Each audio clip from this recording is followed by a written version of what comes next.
Hello students, आज हम अपनी वीडियो क्लास फिर से बेसिक ज्योमेट्री पे ही बनाने जा रहे हैं। और बेसिक ज्योमेट्री पे वीडियो क्लास बनाने का हमारा मेन मकसद यही है, जैसा हमने आपको पहले वीडियो में भी बताया था कि ज्योमेट्री के जो बेसिक टर्म्स हैं उनकी जानकारी देना।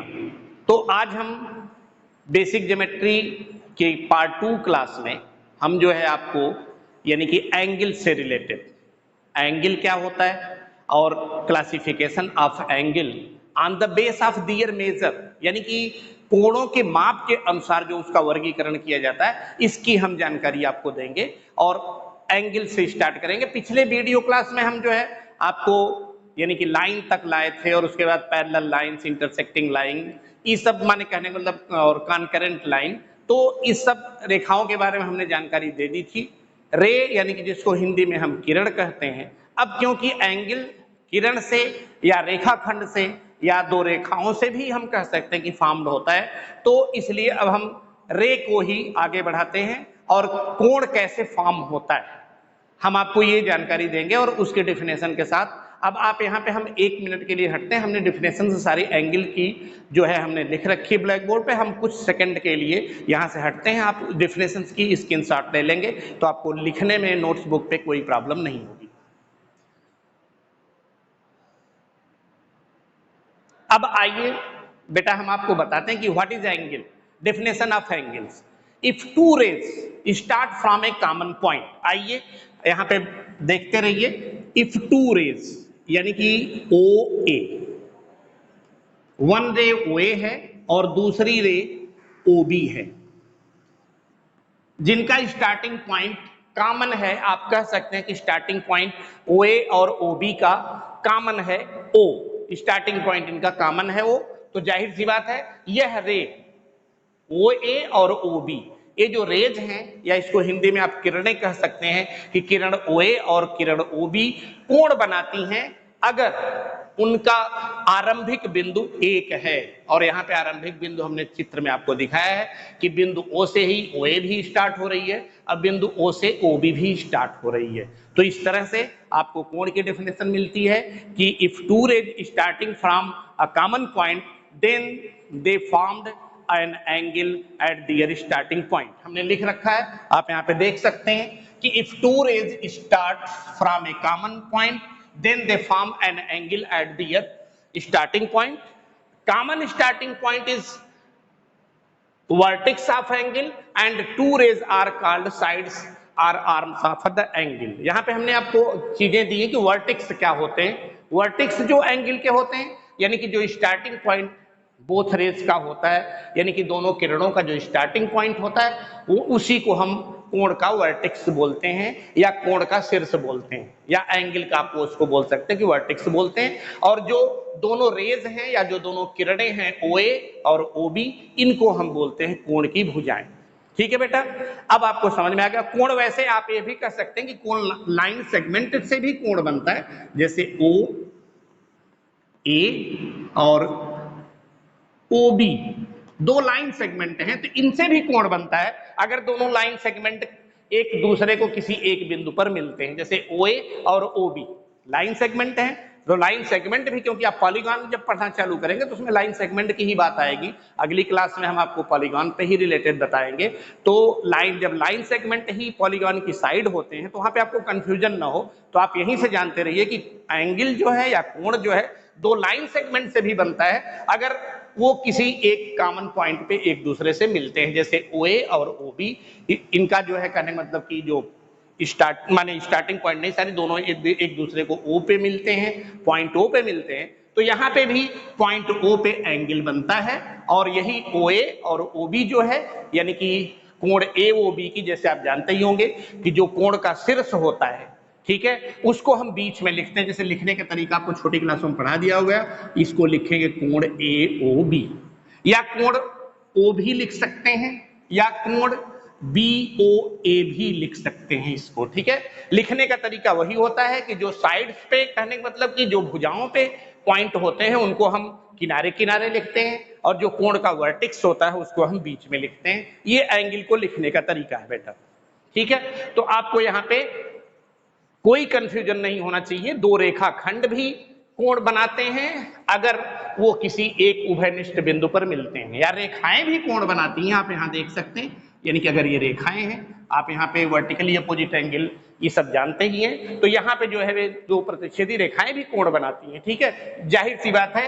अब यहाँ पे आप अगर जैसे ये कर देंगे तो क्लियर है, आप यहाँ पे ए बी रेखा हो गई और सी डी रेखा हो गई, तो यहाँ पे भी रे ही हो जाती। जब ओ ए आप कहेंगे, माने ओ सी कहेंगे, देखिए ध्यान से, ओसी जब कहेंगे तो क्लियर है, ओसी यानी कि एक रेखा का पार्ट ही है, तो ऑलरेडी ओसी रे भी है, तो इसलिए यहां पे भी वो नियम लागू होता है कि यहाँ पे ओसी और ओए दो रेज हैं और इनका स्टार्टिंग पॉइंट ओ है, तो इसलिए यहाँ पे भी एंगल एओसी या सीओबी या बीओडी या एओडी ये सारे एंगल बन रहे हैं, ठीक है बेटा। अब आते हैं हम एंगल के क्लासिफिकेशन पे। क्लासिफिकेशन का, हाँ यहाँ पे ध्यान दे लीजिए एक चीज और, कि एंगल्स का जो स्टैंडर्ड यूनिट होता है एंगल के मेजर का, उसको हम डिग्री या अंश कहते हैं, ठीक है। एंगल का जो मेजर होता है उसकी यूनिट, यानी कि जब हम कोण का माप करते हैं तो उसकी जो इकाई होती है या जो यूनिट होती है वह डिग्री होती है, या उसको अंश कहते हैं। जैसे आप उसको लिखने का तरीका, यानी कि 60 डिग्री या 60 अंश, ठीक है। तो अब यहाँ पे हम एंगल का क्लासिफिकेशन ही करते हैं आज के वीडियो क्लास में, नॉर्मली चीज है, ठीक है। किताबों में भी आपको बहुत आराम से मिल जाता है, बहुत बढ़िया से लिखा मिलता है। तो लेकिन अब हमारा लक्ष्य है कि बेसिक ज्योमेट्री यानी कि बेसिक टर्म्स के वीडियो क्लासेस बनाना, तो हम यहाँ पे आपको चर्चा उसकी भी कर रहे हैं। तो classification of angles on the base of their measure, तो क्लियर है। थोड़ा सा अब हम स्टार्ट करते हैं राइट एंगल से, ठीक है, कि राइट एंगल क्या होता है। सपोज दैट यहाँ पे देखिए बेटा, ओ ए एक रेज है, रे है, सॉरी, ओ ए एक रे है। अब अगर ये जैसे यहां से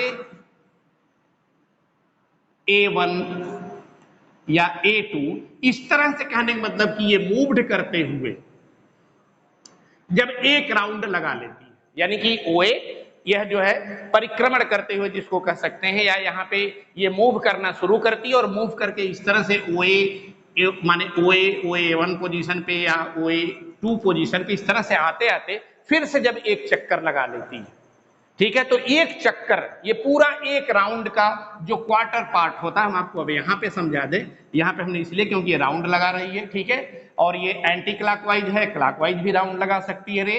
तो यहाँ पे हम आपको दिखाते हैं, ठीक है, कि OA रे है, और अगर ये घूमते घूमते एक राउंड लगा लेती है तो इसका इस राउंड का जो क्वार्टर होता है, जो 1/4 होता है, यानी कि आप ऐसे यहाँ पे इसको ड्रा कर सकते हैं देखने के लिए, तो ये 1/4 जो पार्ट होता है, 1 माने पूरे एक राउंड का जो 1/4 पार्ट होता है, उसी को हम कहते हैं राइट एंगल। क्या कहते हैं? Right angle. यानी कि तब यहाँ पे सॉरी, यहाँ पे बी लिख दीजिए आप। तो ये पूरे एंगल, पूरे राउंड का, ये रेज जो पूरा राउंड लगाती है, उस राउंड का जो 1/4 पार्ट यानी कि क्वार्टर पार्ट, यहां से यहां तक का जो पार्ट है, यह जो है बोला जाता है राइट एंगल। और एक राइट एंगल की मेजर जो होती है वो 90 डिग्री मानी जाती है, ठीक है बेटा। अब राइट एंगल आप समझ चुके होंगे कि राइट एंगल क्या है। यानी कि कोई भी रे जब एक राउंड लगाती है तो एक राउंड का जो 1/4 पार्ट होता है उसी को हम कहते हैं राइट एंगल। यानी कि 1/4 पार्ट जो है यहाँ पे इसका जो है ये जो बनाता है एंगल, यहाँ पे इसको हम राइट एंगल कहते हैं। और एक राइट एंगल की जो मेजर होती है वह 90 डिग्री होती है, ठीक है बेटा। अब हम आते हैं, क्योंकि आप राइट एंगल जान चुके कि राइट एंगल की मेजर 90 डिग्री होती है, तो इसकी दूसरी तरह से भी डिफिनेशन, ये तो आपको एक तरह से एक्टिविटी से हमने समझा है कि राइट एंगल है क्या। अब क्योंकि राइट एंगल ही सर्वप्रथम, ठीक है, हमें राइट एंगल ही समझना है, क्योंकि अभी हम कहना चालू करेंगे एक्यूट एंगल में, उसके डिफिनेशन में हमें राइट एंगल की ही चर्चा करनी है। तो राइट एंगल की मेजर आप यहाँ पे समझ चुके हैं कि 90 डिग्री होती है, इसलिए आप जो है अब यहाँ पे राइट एंगल की दूसरी डिफिनेशन भी समझ सकते हैं कि an angle with measure 90 degree is called right angle, ठीक है बेटा। अब उसके बाद नंबर 2 पे हमने आपको लिखा हुआ है अक्यूट एंगल। राइट एंगल को हिंदी में कहते हैं समकोण। उसी तरह से दूसरे नंबर पे आता है अक्यूट एंगल। अक्यूट एंगल को हम हिंदी में कहते हैं न्यून कोण। न्यून कोण की डेफिनेशन आपके यहाँ पे, an angle whose measure is more than 0 degree and less than 90 degree. यहाँ पे राइट एंगल की चर्चा हुई, 90 डिग्री की चर्चा हुई, तो an angle whose measure is more than 0 degree and less than 90 degree is called an acute angle। या आप इसको हिंदी में कह सकते हैं कि 0 डिग्री से बड़ा और 90 डिग्री से छोटा, या 0 अंश से बड़े और 90 अंश से छोटे कोण को हम न्यून कोण कहते हैं। ठीक है बेटा। तीसरे नंबर पे अब आप आते हैं ऑब्ट्यूस एंगल, यानी कि इसको हम अधिक कोण कहते हैं। ऑब्ट्यूस एंगल यानी कि more than 90 less than 180। Measure के ही अकॉर्डिंग आपको यहाँ पे एंगल की क्लासिफिकेशन की जाए, तो मेन मेजर पे ही आपको ध्यान रखना है कि an angle whose measure is more than 90 degree and less than 180 degree is called obtuse angle, या इसको हिंदी में हम कहते हैं अधिक कोण। ठीक है बेटा।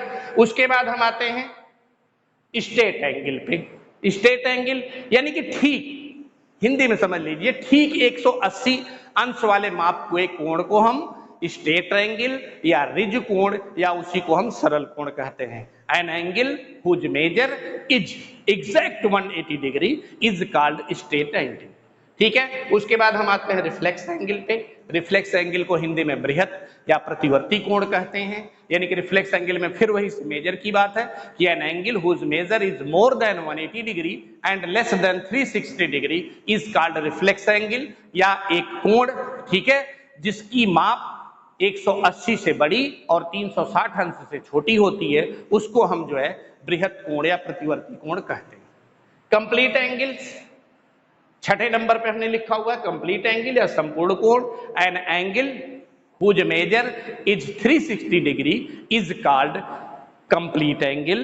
ठीक है। या इसको हम संपूर्ण कोण कहते हैं, यानी कि जिस कोण की माप 360 अंश होती है उसको हम संपूर्ण कोण या कंप्लीट एंगल या होल एंगल बोलते हैं। और आपको ये भी जानकारी दे दें कि जब एक राउंड कंप्लीट होता है तो उसको हम 1 रिवोल्यूशन भी कहते हैं, या एक घूर्णन।